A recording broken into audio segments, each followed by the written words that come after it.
नाही, अलिबागची पत्रपरिषद मी बघितली नाही आहे, पण त्यांचं जर असं वक्तव्य असेल तर त्यांनी आत्मपरीक्षण करणं काळाची गरज आहे. अंतुले साहेबांपासून आत्तापर्यंतचा इतिहास हा रायगड जिल्ह्याला महाराष्ट्राला ज्ञात आहे, माहिती आहे. आणि त्यांनी काहीतरी शब्दप्रयोग करून लोकांसमोर मांडणं हे त्यांना शोभनीय नाही आहे असं माझं व्यक्तिमत निश्चित आहे. वरिष्ठ आहेत, आमच्यामुळे ते खासदार झालेत आणि राष्ट्रवादीची इबरत एका रायगडने वाचवली. कारण आज संपूर्ण महाराष्ट्रामध्ये एकमेव खासदार आहे राष्ट्रवादी, तो रायगडवाशांमुळे आमच्यामुळे आहे. हे बरेचसे का आम्ही जाहीरपणे सांगतो. आणि त्यांनी अशा पद्धतीने वक्तव्य करणं म्हणजे बालिशपणा आहे राजकारणातला असं मला निश्चित वाटतं. त्यांनी सांगितलं की ज्यांना तुमचं असं म्हणणं आहे की अनेकांना मोठे केले अनेक छोटे करू शकतो, आम्ही तटक्यांना मोठे केले, ते का आम्हाला छोटे करू शकतात. आणि त्यांनी स्वतः आत्मपरीक्षण करावं. आणि ही बालिश बुद्धी आहे असं निश्चित सांगेल. स्वार्थाचा अंत झाला आहे. कारण नेहमी राजकारणामध्ये त्यांच्या कुटुंबालाच पाहिजे, त्यांच्या पक्षातल्या कार्यकर्त्यांना काय दिलं जात नाही आहे. त्यांचं कुटुंब असेल, मग अनिल भाऊंचं कुटुंब असेल, साहेबांचं कुटुंब असेल, त्यांच्याच घरात सगळी पदं देण्याचं काम आत्तापर्यंत प्रवास झाला आहे. तर लोक आता विचाराधीन आहेत, निश्चित आहेत.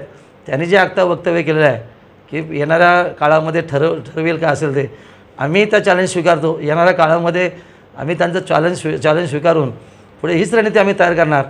पण वरिष्ठ नेते असल्यामुळे काही शब्दप्रयोग आम्हाला जपून करावे लागतात. त्यांनी त्याचं आत्मपरीक्षण नक्की करावं, कुठे काय बोलावं ते. आणि आजपर्यंत तटकऱ्यांनी कोणाला मोठं केलं नाही. कुटुंबाव्यतिरिक्त स्वतःच कुटुंबातले सगळे मोठे झाले आहेत. अनिल भाऊ असतील, अवधूत तटकरे असतील, अनिकेत असतील, आता त्यांची कन्या असेल मंत्री महाराष्ट्र राज्याची, स्वतः ते खासदार आहेत. ह्या सगळ्या गोष्टींचा आज विचार केला तर अंतुले साहेबांपासून आत्तापर्यंत त्यांच्या पक्षात जर कोणाला जगवलं नाही आहे, पण इतर पक्षांना देखील कुरघोडी करण्याचं काम ते करत आहेत. आज एका राष्ट्रवादी पक्षाचे प्रदेशाध्यक्ष आहेत आणि पत्रपरिषद काय आरोप करावे हे त्यांनी आत्मपरीक्षण निश्चित करावं. येणाऱ्या काळामध्ये आम्ही निश्चित त्याला आधी काढून विरोध निश्चित करणार. या गोष्टीला निश्चित मिळू शकते, कारण बरेचसे सिनियर आहेत, चौथ्यांदा आमदार आहेत. आणि ज्यांना मंत्री आज पालकमंत्रीपद बहाल केलं होतं आणि त्याला स्थगिती आली. खरं तर आश्चर्य निश्चित आहे की एकच नाव भरत शेठचं मुख्यमंत्र्यांच्या यादीमध्ये होतं. आम्ही 6 आमदारांनी नागपूर अधिवेशनामध्ये मुख्यमंत्री उपमुख्यमंत्र्यांची भेट घेऊन आमची रायगडवासियांची व्यथा आम्ही त्यांच्यासमोर मांडली. आणि खरं आहे की मागच्या 2.5 वर्षाच्या अगोदर ह्याच पालकमंत्र्यांना आम्ही पदत्याग करायला लावला होता. त्याच्यामुळे त्यांनी मागणंच उचित नाही आहे. आणि प्रोटोकॉल सिनियरिटी ह्या सगळ्या आमच्या बाजूनी असताना आणि त्यांनी मागणं किंवा त्यांना मिळणं हे उचित नाही आहे. मग आम्ही त्याला निषेध व्यक्त केला.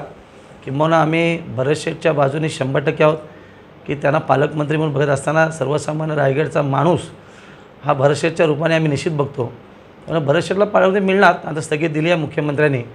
आणि मला असं वाटतं की येणाऱ्या काळामध्ये भरत शेठच रायगडचे पालकमंत्री होतील आणि तो रायगडचा बहुमान असेल.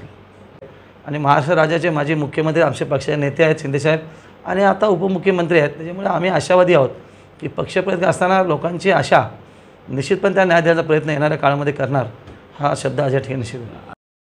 टाइम्स डिजिटलला लाईक करा, शेअर करा, सबस्क्राईब करा आणि बेल आयकॉन दाबायला विसरू नका.